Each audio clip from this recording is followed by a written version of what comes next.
쏙쏙 부동산입니다.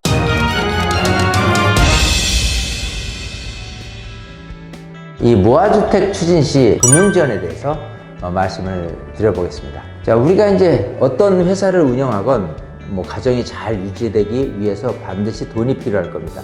돈이 없으면 사업이든 무엇이든 아무것도 할 수가 없겠죠.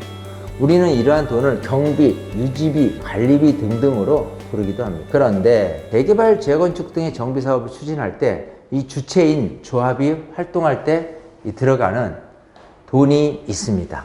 정비 사업 현장에서는 이것을 흔히 사업비라고 칭합니다. 조합도 하나의 건물을 짓는 시행사입니다.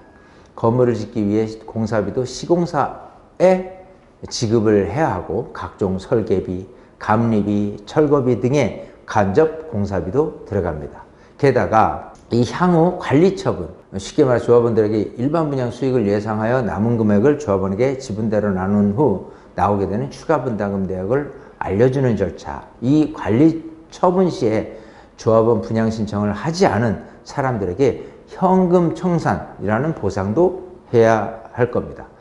자, 어디 이것뿐이겠습니까? 조합원 혹은 세입자 등의 이주비도 지원을 해줘야 하고 조합 사무실 운영 경비와 직원들에게 월급도 줘야 할 겁니다. 이 모든 비용이 사업비에 포함이 될 겁니다. 자, 그런데 앞에서도 말했듯이 정비사업의 조합원은 각자가 가지고 있는 현금이 아닌 부동산을 투자금으로 내놓는 것이기 때문에 조합은 당장 현금이 없어요. 이것은 주로 은행에서 대출을 받아 사업비로 충당을 해야 합니다. 물론 금융기관으로부터 대출을 받기 때문에 이자와 같은 금융비용도 사업비로 들어갈 겁니다. 무화주택도 정비사업이고 사업 주체가 대부분 조합이므로 사업비가 들어갈 겁니다. 역시 은행 대출을 받아야 하고요.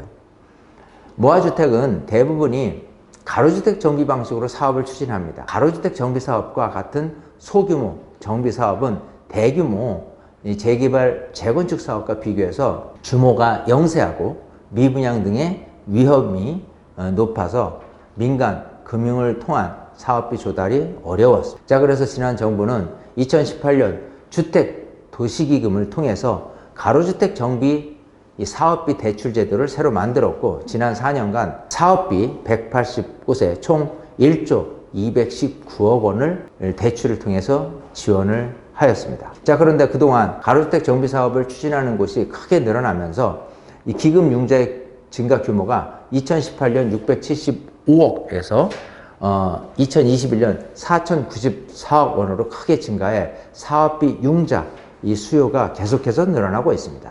자, 그래서 허그는 2022년 모 시중은행과 협약을 체결해서 가로주택 정비 사업 시행자인 이 조합이 사업비의 50%까지 이 허그 보증을 발급받아 맞춤형 대출을 지원받을 수 있게 하였습니다. 물론 대출 실행까지는 약 1에서 2개월이 소요됩니다. 그리고 조합원인 토지 등 소유자에 대해서도 정비사업으로 생기는 이주비와 분담금에 대한 대출 보증이 가능합니다. 이주비는 종전 토지 및 건축물 평가액의 70%까지, 분담금은 총 분담금의 70%까지 가능합니다. 자, 그러나 이제 대출 가능 여부와 이자율은 대출 심사를 통해 개인의 신용도에 따라 각각 적용이 되지만, 자, 이렇듯 이 정부의 적극적인 지원으로 가로주택 정비 사업을 하는 곳이 크게 늘었고, 서울시도 모아타운 정책 발표로 무화주택 사업을 적극적으로 권장함에 따라 이러한 정부기관의 사업비 금융 지원에 대한 수요가 앞으로도 계속해서 늘어날 것으로 예상이 됩니다. 무화주택 추진하는 데 있어서 금융 지원에 대해서 말씀을 드려봤습니다. 이상 쏙쏙 부동산이었습니다.